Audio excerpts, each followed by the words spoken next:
Bonjour à tous et à toutes. Bienvenue dans cette session. Je vais me faire un plaisir de vous présenter un outil qui a vraiment un fort potentiel et un vrai intérêt si vous regardez pour soit vous lancer dans l'écriture de pipeline CI ou soit potentiellement d'avoir des pistes pour améliorer, rendre plus efficace votre travail, potentiellement celui de votre équipe, de votre organisation. Donc, R de DevOps, voilà, avant de rentrer dedans, il faut comprendre à quoi ça sert. Donc là, on voit que c'est une utilisation sur GitLab. Donc, tout ce que je vais vous montrer là, c'est gratuitement. Vous pourrez reproduire à l'identique ce que je fais. Donc là, GitLab, c'est un outil qui fait partie de la famille des produits ALM pour Application Lifecycle Management. Donc en fait, c'est des outils qui permettent de gérer le cycle de vie applicatif. Voilà. C'est une belle traduction en français, mais c'est important en fait. On a des applications, soit qu'on a fait nous-mêmes, soit qu'on a hérité, soit qu'on intègre par un développeur externe. Et en fait, c'est une application, elle va vivre, même si on ne fait pas de nouvelles fonctionnalités, il faut à minima traiter les alertes de sécurité, faire vivre les versions, les frameworks qu'on utilise, les librairies. Donc une application qui est en production, qui tourne, forcément, elle a une vie à elle, et elle va évoluer. Et idéalement, il y a des nouvelles fonctionnalités qui peuvent améliorer du coup l'expérience utilisateur. Mais voilà, donc un code, ça vit. Et comment est-ce qu'on garantit que les évolutions ne vont pas casser des fonctionnalités existantes? Comment est-ce qu'on garantit qu'on ne va pas inclure des failles de sécurité, qu'on n'est pas sur une vieille version de librairie qui a des gros soucis de performance, par exemple? Tout cela, en fait, on gère. Maintenant, avec les années, on a quand même pas mal de recul là-dessus. Donc, il y a un système qui a émergé, en fait, donc la CI, qui veut dire Continuous Integration, c'est en fait tout un ensemble de pratiques qui va permettre d'intégrer des évolutions, dont des changements sur le code source, et qui va s'assurer de la qualité au fur et à mesure qu'on va faire vivre l'application. Donc GitLab, c'est vraiment un outil très intéressant qui va vous permettre de gérer tout ce cycle de vie. Donc à la fois, il est garant du versionning, donc des différentes versions du code. Donc c'est ce qu'on a typiquement dans des dépôts Git. Donc Git, c'est vraiment la norme actuellement. Donc c'est un système de gestion de version. Donc là, moi, si je prends par exemple, voilà, j'ai un projet au hasard. Dedans, là, sur la gauche, on retrouve toutes les fonctionnalités ALM. On a le dépôt, on a potentiellement créé des tickets, des issues qui permettent de tracer soit des demandes d'évolution, soit des bugs, soit c'est un peu comme une to-do list où on va mettre dedans ce qu'on va vouloir traiter. On gère les merges, donc c'est ce qui permet de récupérer une nouvelle version. Et la partie qui nous intéresse, CI/CD, donc pour Continuous Integration, Continuous Deployment. Et après, on voit qu'il y a pas mal de sujets, mais c'est pas le but de cette vidéo. On pourra en faire une autre sur GitLab. Mais l'écriture d'un pipeline n'est pas forcément évident. En fait, il y a vraiment une montée en compétences dessus, et il y a aussi des bonnes pratiques. Et c'est quelque chose qui peut être un peu compliqué en fait au départ. La première marche pour un développeur, c'est de commencer à bien gérer le dépôt, donc bien maîtriser Git.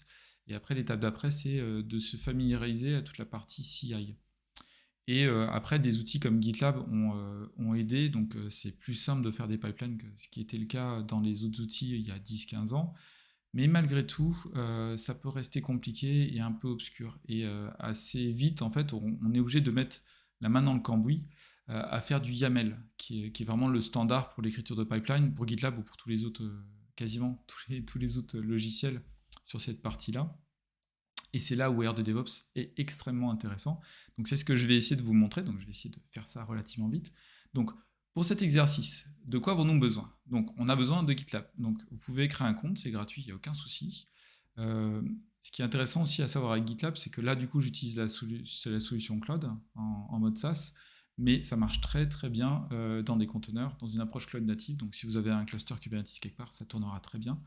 Voilà, donc c'est très intéressant parce qu'on a la même expérience dans tout ça. Après, il y a d'autres outils qui sont très bien, mais GitLab, c'est l'outil numéro un qui est utilisé actuellement. Donc, ça vaut le coup toujours de regarder ce qui est le plus utilisé et puis potentiellement de se former dessus. Après, il y a de très très beaux produits à côté. Mais voilà, GitLab est intéressant pour ça, que ce soit sur de l'open source ou en monde d'entreprise. Donc là, ce que je vais faire, c'est que je vais créer un nouveau dépôt. Voilà, rien dans les mains, rien dans les manches, vous allez voir, on fait tout ensemble. Donc là, donc je vais créer un nouveau projet qui va m'amener un nouveau repository. Alors, je suis désolé pour ceux qui sont pas moins à l'aise avec ça, mais moi, c'est vrai que moi, je suis très dark mode et très anglais, donc vous verrez tout en anglais et en noir, désolé. Mais voilà, ça en français, et si vous activez pas le mode dark, ça marchera très bien aussi. Donc là, quand on crée un nouveau projet, on a le choix. Soit on part complètement d'une page vide, ou alors on peut utiliser un template existant, on peut importer un projet, ou alors on peut utiliser GitLab uniquement sur la partie CI. C'est intéressant par exemple si vous avez vos dépôts sur GitHub. Là, ce que je veux vous montrer, c'est vraiment en quelques clics arriver au résultat. Donc le mieux, c'est de partir d'un template. Donc là, on voit des templates existants, on voit un peu de quoi ils retournent. Il y a du Spring pour le framework Java, il y a du Ruby, du Node.js, du .NET, enfin, voilà, il y a un peu tout. Moi, ce que je vous propose, c'est Node.js Express, et je vais vous expliquer pourquoi. Donc là, je fais Use Template. Alors, je vais y trouver un petit nom, donc Node.js. Voilà. J'ai déjà fait ce petit cas, donc voilà, on enlève juste le point parce que c'est pas très beau. Donc là, je choisis où je vais le mettre. Alors, il y a une notion d'organisation. Moi, par défaut, je vais le mettre chez moi. Voilà, c'est quelque chose de très privé, juste pour la démo. Enfin, très privé, non. C'est juste pour moi, mais ça n'a pas trop de valeur. Donc, je le mets en public et je fais créer le projet. Donc là, ce qu'il fait, c'est qu'il va créer effectivement le projet et il va importer le template. Donc, globalement, le template, c'est juste un ensemble de fichiers qui sont déjà faits. Voilà, c'est intéressant dans mon cas parce que j'ai déjà tout qui existe. Donc voilà, j'ai quelques informations. Et là-dedans, sans rentrer trop dans le détail, ce que j'aime bien moi dans ce template-là, c'est qu'on a tout ce qu'il faut pour avoir une application qui tourne, et j'ai mon petit Dockerfile. Parce qu'en fait, dans cet exemple-là, après vous pouvez tester sur plein d'autres choses, mais moi je trouve que c'est assez parlant parce que souvent des entreprises qui font la bascule vers l'exécution dans des conteneurs, en fait ça peut paraître une montagne parce qu'il y a plein de choses nouvelles à apprendre. Et par exemple, comment est-ce que je fais pour créer l'image de mon application? Ça, c'est pas forcément évident en fait quand on se lance là-dessus. Et là, moi, j'ai un exemple. Donc, euh, traditionnellement, c'est vrai qu'on fait pas mal par Docker. Alors, on peut le faire différemment maintenant, mais voilà, Docker a vraiment démocratisé justement l'utilisation d'un conteneur comme environnement d'exécution. Donc un Dockerfile, en fait, c'est ce qui va définir une image. Donc, bon, c'est pas le but non plus de cette vidéo, donc je vais pas trop diverger, mais voilà, c'est juste pour vous expliquer. Donc moi, ce que j'aime bien dans ce dépôt-là, c'est qu'un Dockerfile, donc on part d'une image de base, c'est comme un système d'exploitation, c'est vraiment pareil. Enfin, au niveau de la définition des librairies et de ce qu'on a dedans. Et donc on part d'une image de base, donc là, une image Node.js qui est versionnée en version alpine.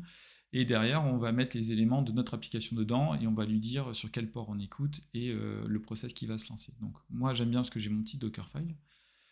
Donc là, on peut tout à fait se dire qu'on est dans la situation où, voilà, admettons que moi, je récupère un code source qui a été fait par un collègue ou une société externe, et on me demande de livrer une image de conteneur.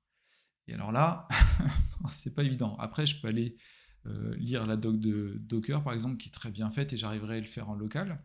Ok, très bien, mais l'étape d'après, c'est comment est-ce que je le construis dans un environnement neutre? Parce qu'il faut surtout pas tester, enfin, on peut tester en local, mais il faut absolument faire tout ça dans un environnement neutre. C'est pour ça que les plateformes CI sont si intéressantes.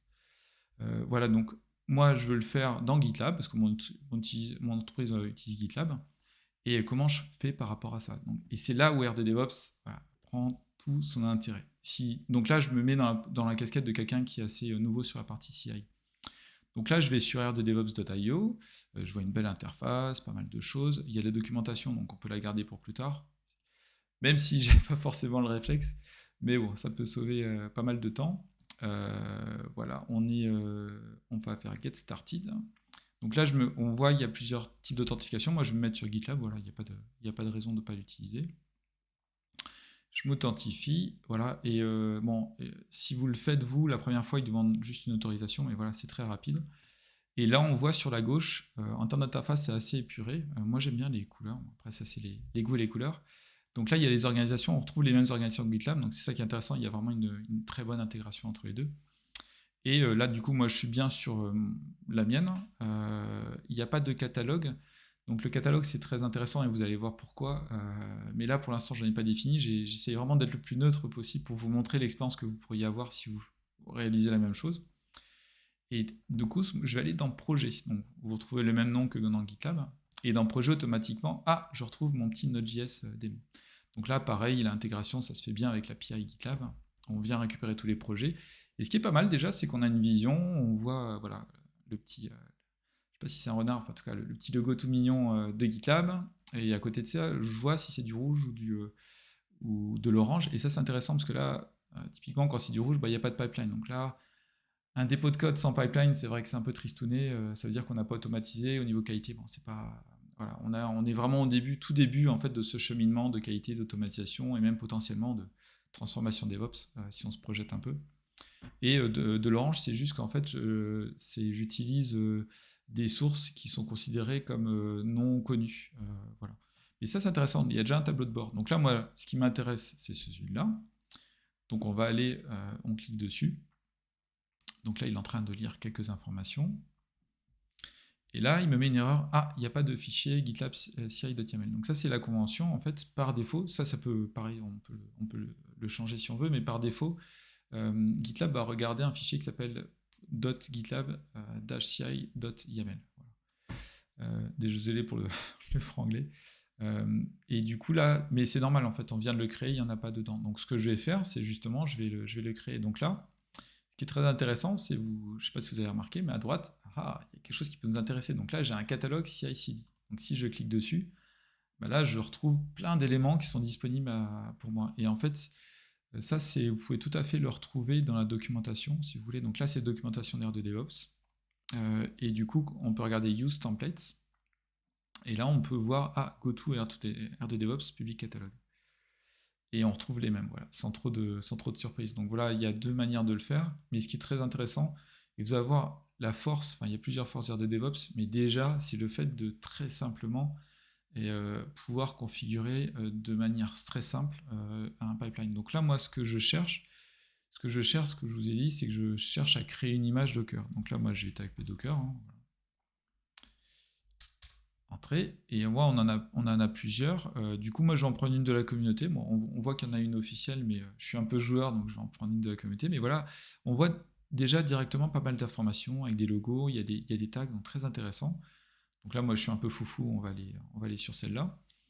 Là-dedans, j'ai un peu de description. Bon, bah, ça a l'air d'aller, qui me décrit un peu tout. Mais bon, ça a l'air peut-être un peu compliqué. Bon, on va voir quand même comment ça se passe. Donc je fais Add this job. Et là, vous voyez, enfin j'espère que vous voyez à quel point c'est intéressant. On a justement l'interface qui va beaucoup nous aider. Donc là, je peux le fermer. Lui, il a réalisé son travail. Et là, on voit que bah, j'ai juste cliqué et j'ai un pipeline qui est défini. Donc déjà, ça aide quand on est nouveau justement là-dessus. On sait que c'est un YAML qui est valide, qui est validé. Je peux retrouver l'élément ici, donc visuellement je vois ce que c'est, et puis en termes d'expérience utilisateur, c'est quelque chose qui est assez similaire avec ce qu'on voit dans les CI, avec cette manière de représenter le pipeline. Et là, en fait, on voit toute la force qu'amène R de DevOps, et là, je parle peut-être même aux plus expérimentés d'entre vous, c'est qu'une très très bonne pratique, quand on parle de pipeline CI, c'est d'utiliser, de factoriser le plus possible. Ce qu'il faut bien voir, c'est que le pipeline, c'est un pipeline as code. Donc c'est un fichier YAML qui va définir le pipeline. Mais ce YAML, en fait, quand on voit vraiment ce que c'est du code. Et qui dit code, ça veut dire utiliser les bonnes pratiques. On ne peut pas prendre qu'une partie. Quand on fait du as code, faut respecter les bonnes pratiques. Enfin voilà, c'est pour vous si vous voulez être efficace dans votre travail. Et qui dit code dit dry, donc don't repeat yourself. Et c'est vrai que le défaut, et moi je l'ai, donc je suis le premier à jeter la pierre là-dessus, c'est quand on va faire un pipeline, bah, on va potentiellement créer un YAML, potentiellement le copier. Mais ce qu'il faut bien voir, c'est que ça, du coup, on va dupliquer. Donc c'est vraiment en termes de maintenance, en termes d'amélioration, c'est pas bon parce que si on a une approche microservice et qu'on a 10 dépôts, bah, on va faire grosso modo du copier-coller de ce YAML. Et c'est mauvais parce que du coup, ça veut dire qu'on va avoir tendance potentiellement à rater des mises à jour. On va pas être uniforme, on va pas partager. Et puis quand il va falloir mettre à jour, par exemple, une montée de version, on utilise Node. Là actuellement, je crois que la LTS c'est 18. Si on passe à 19-20, en fait, il faudra faire 10 changements sur les 10 dépôts. Donc c'est vraiment pas intéressant. Et là, pour le coup, si je reviens sur le sujet de DevOps, on n'est pas bon. Parce que le DevOps, c'est d'éliminer toutes les tâches sans valeur ajoutée. Donc vraiment une très bonne pratique, et là je m'adresse vraiment à tout le monde, c'est de factoriser le plus possible vos pipelines. Et même si on pousse ce bouchon encore plus loin, dans un contexte d'entreprise ou même pas d'entreprise, on a tout intérêt à se créer un catalogue justement de ces fragments de pipeline. Comme ça, on mutualise des bonnes pratiques et on pousse et on aide les personnes de toute l'organisation à aller beaucoup plus vite à gérer les pipelines. Donc c'est vraiment une excellente pratique, voilà, que je vous encourage vraiment à aller. Après, c'est pas évident à mettre en place par défaut sur les outils qu'on a, mais c'est justement là l'autre fort intérêt de R2 DevOps. Ça va pousser, ça va encourager une culture de partage. Donc si après l'open source n'est pas possible pour vous, vous pouvez tout à fait faire de l'inner source. Donc c'est toutes les bonnes pratiques de l'open source qui peuvent se faire sur un code qui est fermé dans une entreprise. Mais voilà, on va pousser les bonnes pratiques et éviter de perdre du temps, éviter que voilà, si par exemple vous avez plusieurs équipes qui font du développement Python, ben, par défaut, ce qui se passe, c'est que chaque équipe va devoir créer son propre pipeline. Donc ça veut dire ne pas partager les bonnes pratiques, potentiellement avoir certaines failles, et puis globalement on perd du temps. Et puis en plus, ce qui est dommage, c'est qu'on est siloté, et là on ne respecte pas une pratique du DevOps, c'est de casser les silos. Donc au contraire, c'est génial ce genre de sujet-là, parce que ça amène des gens à collaborer ensemble. Donc voilà, donc j'arrête la partie philosophique, je me remets sur la partie technique. Donc là, c'est la manière d'écrire dans GitLab. Donc on inclut un fichier YAML existant, donc on peut même le regarder si vous voulez. Et derrière, ce qui est important, c'est que c'est versionné. Là, pareil, c'est extrêmement important que ce soit versionné, parce que alors c'est bien de mutualiser, mais par contre, si on est sur une version sur laquelle on n'a pas le contrôle, ça veut dire que si un collègue fait un changement potentiellement avec un changement qui casse la compatibilité, ça va impacter tout le monde. Et c'est pas du tout ce qu'on veut. Donc là, voilà, on est vraiment au net plus ultra, c'est vraiment très très propre cette manière de faire. Après, ça, c'est très simple, mais dans la vraie vie de tous les jours, on est amené à changer parce qu'en fait, on a tous des particularités, des noms différents, enfin des choses qu'il faut configurer. Et c'est là où c'est des fois compliqué aussi quand on vient récupérer une action qui a été faite par quelqu'un d'autre, c'est comment configurer, et c'est pas évident. Et c'est là, voilà, où R2 DevOps, moi j'adore vraiment, c'est que quand je clique dessus, bon, je vous la refais voilà, du coup vous l'avez en beau, on peut revenir dessus, donc là vous avez juste à cliquer voilà, dessus. Derrière, on a toutes les variables mais qui sont de manière propre, donc on comprend bien les différents éléments. On peut voir la doc si on veut, donc là je l'ai fermé, il y a la doc si on veut voir un peu comment c'est. Et là, ce qui est bien, par exemple, je vais. Bon, là ça sert à rien parce que c'est la valeur par défaut, mais là je peux lui mettre Dockerfile, je vais lui dire que je ne veux pas envoyer sur le registre. Je fais apply et vous voyez qu'automatiquement il est venu configurer ça. Et c'est génial parce que c'est visuel, c'est simple. Voilà, bon après il faut regarder un peu il faut comprendre aussi de quoi ça parle derrière, donc c'est pas forcément évident pour tout le monde, mais c'est quand même plus simple que de devoir écrire ça, parce que qui dit YAML, déjà on peut se rater sur l'indentation, ça c'est l'erreur numéro 1. Et puis après c'est pas forcément évident cette manière de penser, donc vraiment très simple. Et là du coup ce que je vais faire un petit commit. Alors j'espère que vous ne direz rien à personne, je vais aller sur master même si c'est pas bien, mais voilà, c'est juste pour aller plus vite. Donc je vais faire create pipeline definition, donc je pousse sur la version master, il ne faut surtout pas faire ça, hein, mais voilà. Donc là je le fais, c'est pour aller plus vite, et je fais push. Donc là on voit que ça a bien été appliqué, et ce qui est top, c'est qu'il me dit ok, je peux aller regarder le pipeline. Et voilà, il est lancé. Alors ce qu'il faut savoir, c'est sur GitLab, si on met rien par défaut, ici il va se lancer voilà, dès qu'on va faire des mises à jour.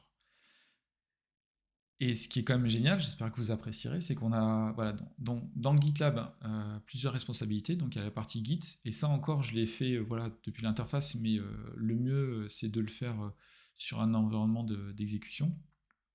Donc voilà, je travaille sur mon code, et ce qui est sympa, c'est que je peux faire toute la partie pipeline dans cet outil R2 DevOps, qui va vraiment simplifier ma vie et pousser les bonnes pratiques. Et du coup voilà, et c'est past. C'est génial. Et du coup, je peux aller regarder dessus ce qui se passe. Donc, on a bien l'étape Docker build qui est ici. Et dedans, si je regarde ce qui a été fait, voilà, on a les différents éléments et on voit que c'est bien passé. Donc, et c'est pas magique parce qu'en fait, on peut aller regarder les YAML, on peut regarder ce qui est fait dedans, mais c'est extrêmement intéressant parce qu'en fait, au final, moi, on va dire que je suis un développeur ou un intégrateur.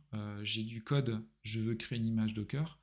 J'ai pas forcément besoin de moi le réécrire toute cette étape-là. Ça peut être intéressant quand même de regarder le YAML et de voir ce qui se passe. Moi, je vous encourage à regarder, d'être curieux. Mais voilà, ça va beaucoup plus vite, quoi. Et puis, ce qui est sympa, c'est que si jamais c'est nos approches de catalogue interne, on sait que c'est validé par d'autres équipes. Enfin, voilà, c'est quelque chose de robuste et on utilise ce qui est officiel. Mais admettons, donc là c'est bien, j'ai créé mon image Docker, mais bon, c'est dommage parce que je ne peux pas l'utiliser. Donc on va modifier l'étape et on va juste mettre OK, je vais pousser sur le registry. Donc voilà, donc je fais apply. Puis en fait, je me rends compte, mais en fait, voilà, on va rester à la rigueur comme ça. Et je commit du coup mon nouveau changement. Donc ça, j'ai fait un update pipeline. Donc on voit voilà, que ça a été appliqué. Et pareil, il y a un petit pipeline qui a été lancé. Donc on est dedans, donc on va regarder un peu ce qui se passe. Ce qui est sympa, c'est qu'on peut le suivre en temps réel. Bon, après, on a la notion de sympa est différente suivant les personnes, mais moi j'aime bien cette vision à la Matrix où on voit les logs qui s'exécutent. Donc là, le GitLab, en fait, il a besoin d'un environnement pour exécuter, même si sur le cloud, il faut quand même qu'il y ait une machine pour l'exécuter. Alors maintenant, c'est souvent des conteneurs qui le font. Donc voilà, donc là, moi je suis sur la solution SaaS, mais ce qui est top, c'est que GitLab fournit des environnements d'exécution gratuitement. Et on voit voilà, que tout s'est bien passé, c'est bien succide, et ça a été poussé sur le registre GitLab. Donc par défaut, ça pareil, on peut le configurer, mais par défaut, ça va l'envoyer sur GitLab. Et du coup, comment je fais pour valider? Parce que voilà, moi je crois à ce que je vois. Donc là, si je vais dans Package and Registry, Container Registry, on voit, bah, ah, il y a un Node.js Express Demo qui est arrivé, et puis du coup, voilà, il y a une image qui est là. Donc là, je suis prêt à l'utiliser. Donc voilà, donc je ne sais pas si vous voyez l'intérêt, déjà pour quelqu'un d'assez nouveau, c'est que R2DevOps va vraiment vous simplifier la vie pour l'écriture de vos pipelines GitLab. Donc pour l'instant, c'est que GitLab, il y a GitHub qui est prévu et potentiellement il y a encore d'autres intégrations. R2DevOps ne sera pas du tout limité à GitLab, c'est juste voir, voilà, c'est une entreprise qui se lance avec des gens vraiment très intéressants. Voilà, ils sont focalisés sur GitLab, mais il y aura d'autres plateformes CI qui vont arriver derrière, donc n'hésitez pas à les contacter par rapport à ça. Et bah voilà, moi c'était ce que je vous montrais, moi je trouve ça très intéressant.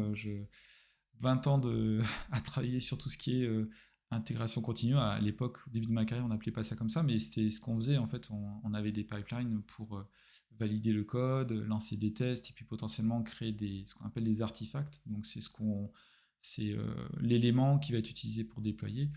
Et là, c'est vraiment très intéressant, surtout que ça pose vraiment des bonnes pratiques, ce qui est la réutilisation des morceaux de code de pipeline versionnés. Et ça encourage vraiment à cette approche open source ou inner source. Voilà, donc je vous encourage vraiment à essayer. Voilà. J'espère que vous aurez apprécié cette vidéo. N'hésitez pas à mettre des commentaires. Et puis voilà, à bientôt.